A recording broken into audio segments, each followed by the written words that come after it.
This is the story of one of the biggest mistakes I've seen come out of the entertainment industry, Quibi.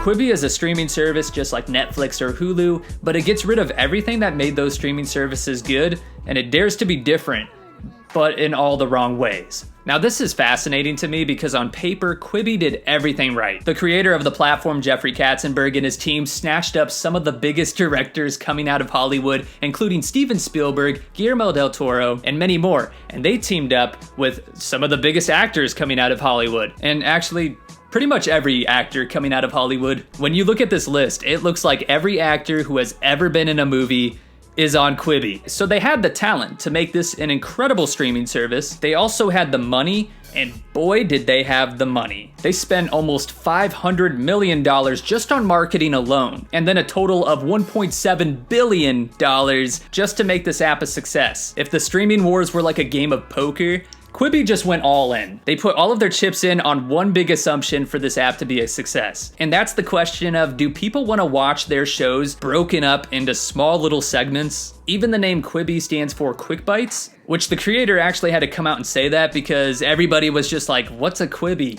You are launching Quibi, which means Quick Bites. What is a Quick Bite? So a quick bite is that each episode is broken up into 6 to 10 minute long segments. So you get to watch maybe 8 minutes of an episode and then you have to wait till the next day to watch the next 8 minutes. What the creators of Quibi did is they looked at the current streaming platforms that are working, and then they looked over at TikTok and saw how popular that was. And then they decided, let's spend $1.7 billion trying to make that. One good thing that Quibi did was they made their free trial 90 days long, which is really good. So because of that, 910,000 people signed up for the free 90-day trial. But once the trial ended, 838,000 people quit using Quibi. They just got rid of it overnight. So pretty much everyone, which is crazy. Quibi might be the biggest disaster in entertainment history. You don't get to see a lot of risk taking in the entertainment industry, especially at this level. So for that, I think it's kind of cool. But instead of that risk paying off, Quibi became a billion-dollar flop because they miscalculated one important thing. As Quibi puts it, bite-sized content, it only works if there's no real purpose to it. TikTok works not only because the videos are short, but because each video is its own contained story, and that's it. Dance videos don't need a story, meme videos don't need a story. You can go to a TikTok star's profile and watch any of their videos in any order you want because it's all random anyways. You could also open up TikTok or YouTube and watch a 2-minute video and walk away feeling completely satisfied because even though it's only 2 minutes, you experience the full video. But you're not gonna open up Netflix, watch 2 minutes of a show, and then feel satisfied because you're gonna feel like you're missing so much more of the story. And that's what Quibi feels like. It feels like you're only getting the small piece of a story. What Jeffrey Katzenberg didn't realize about Quibi is that the format of TikTok can't work the same way for movies. Movies need the full story. Fortunately, new episodes come out every day, which isn't a long time to wait, but the problem with breaking up TV shows and movies into little bite-sized episodes that are anywhere from 6 to 10 minutes long is that it either doesn't feel satisfying enough, or it's so entertaining that you just want to see what happens next, but you can't because you have to wait. And the thing about full episodes on Netflix, Hulu, or HBO is that each episode feels like it has a beginning, middle, and end. So if you only had time for that one episode, you're gonna feel satisfied. It feels like you experienced something, and Quibi episodes don't feel that way. You're constantly just getting another 10 minutes of the story. It's like watching a movie at the movie theater and then 10 minutes into the movie, the projector just goes out. It's not really fun to watch. Here's a clip from one of their TV shows called Dummy, starring Anna Kendrick. Babe, there's Botox, there's Juvederm. You would benefit so much from a forehead enlargement. I don't know if it's a thing. Okay, Barbara? I'm gonna go ahead and say your forehead's stocky. I'm gonna go back to bed right now. And when I wake up, you're gonna be inanimate again, and I'm gonna buy a new bottle of melatonin. And we never have to do this again. It was so nice meeting you. No, Cody, please. Cody, let's just talk about this girl. I like you so much.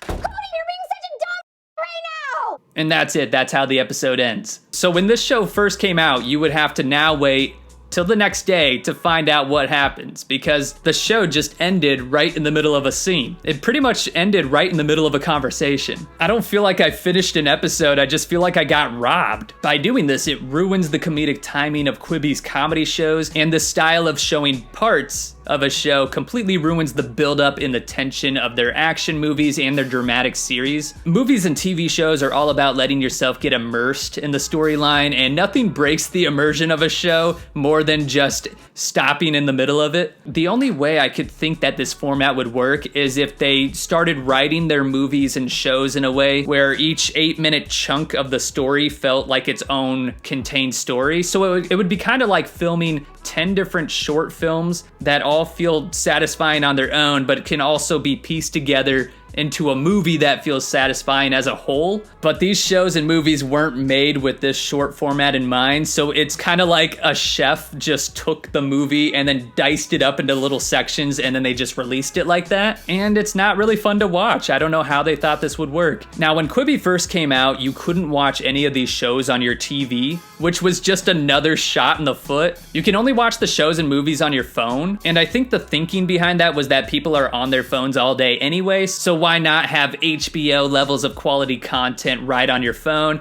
The only problem with that is we already have HBO levels of quality content on our phones because we have the HBO app. And I think the misstep that Jeffrey Katzenberg had with this idea is that I don't want to watch movies on my phone. People like watching YouTube and TikTok on their phone because YouTube is a completely different type of entertainment than movies are. The other reason I think a lot of us associate watching YouTube on our phones is that we grew up watching YouTube on our phone because our parents were watching TV shows on the TV. So it was kind of out of necessity that if you didn't want to watch what they were watching, you would then watch it on your phone. They built Quibi up to be the first streaming service that you could only stream on your phone. But that's really not breaking enough new ground for an app, because you can watch Netflix, HBO, and Hulu on your phone. Only 36% of Netflix users watch Netflix content on their phones, and even then, those 36% of users are only watching some of their content from their phone.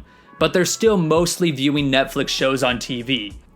So the first thing that they should have done was just check out those statistics. A question that I think the creator of Quibi should have asked himself, and it would have saved him $1 billion, is would I want to rent a movie from Netflix and then only get to watch 6 minutes of it at a time? That right there is the $1 billion question. And sure, you can wait until all the episodes are out and then binge watch the whole show. But even then, once the episode ends, you still have to then spend a few seconds to click on the next episode, which isn't a whole lot of time, it's just a few seconds. But those few seconds are just enough to break the immersion, and it just takes you right out of the storyline. Now, when you're Quibi and you see that 838,000 people dropped your app overnight, you're gonna try to change some things up, so they've done some course correcting recently. They've now made it possible that you can stream shows to your TV by using AirPlay, but there still isn't a dedicated Quibi app on your TV or any streaming device like Roku. So they're still hanging on tightly to that original idea that Quibi is mainly to be watched on your phone, even though they've lost over 90% of their users, which I don't think that's ever happened before. So if Quibi is gonna survive, I think they need to change what their vision of Quibi is, because they have the talent and the money to make Quibi a success.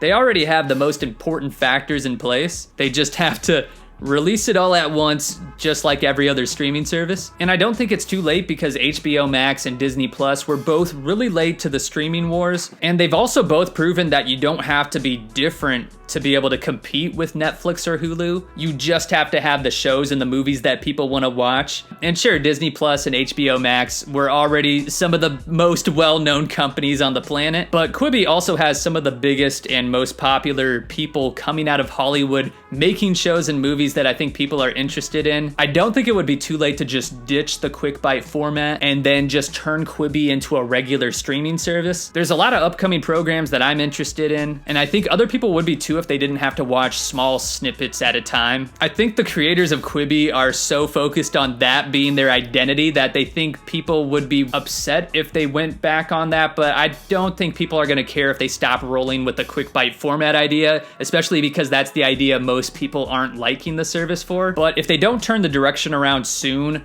I don't think that Quibi is gonna last for the rest of the year, and I think it's just gonna end up going the same way that MoviePass did, where they have enough funds to keep the app going alive for some time, but they're gonna have to start pulling in more numbers if they want to stay afloat. But what do you think? Have you tried Quibi? What do you think of it? And if you're new to the channel, first of all, welcome, and I hope you hit that subscribe button. Thanks for watching. I'll see you next time.